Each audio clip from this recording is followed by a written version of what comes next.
Good evening, I'm Diana Fairbanks. First responders had their hands full today with the rush hour brush fire that stopped CSX trains in their tracks and sent smoke over a busy Niagara Thruway. News 4's Anthony CONGI has our story from the town of Tonawanda. Firefighters say a lawnmower from the nearby Dunlop tire plant was to blame for the massive brush fire in the north towns. Flames shot 10 to 15 feet in the air as firefighters frantically tried to get the dry, heavily wooded area under control. With the drought and hot summer we saw here, firefighters say it doesn't take much for a fire like this to start. We're very surprised that we haven't had any fires like this previous to this. Thick smoke filled the air around rush hour. Many going through the area toward the Grand Island Bridge had to cover their mouths, it was so bad.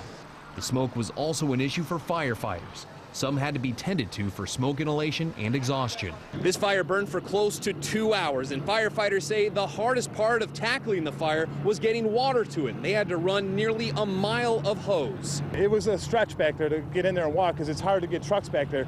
You know, we don't have four-wheel drive trucks to get in there, and that's a difficult, job for these guys to hike in there and stretch all their hand lines.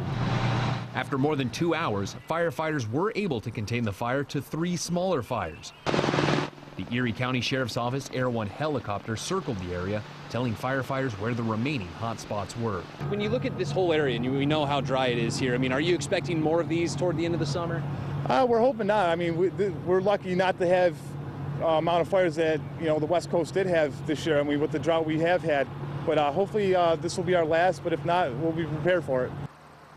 In Diana, firefighters finally packed up and left the scene just about an hour ago. I'm told close to 2 acres total burned, and that a firefighter had to be taken to ECMC for dehydration. Anthony CONGI for the 10 o'clock news.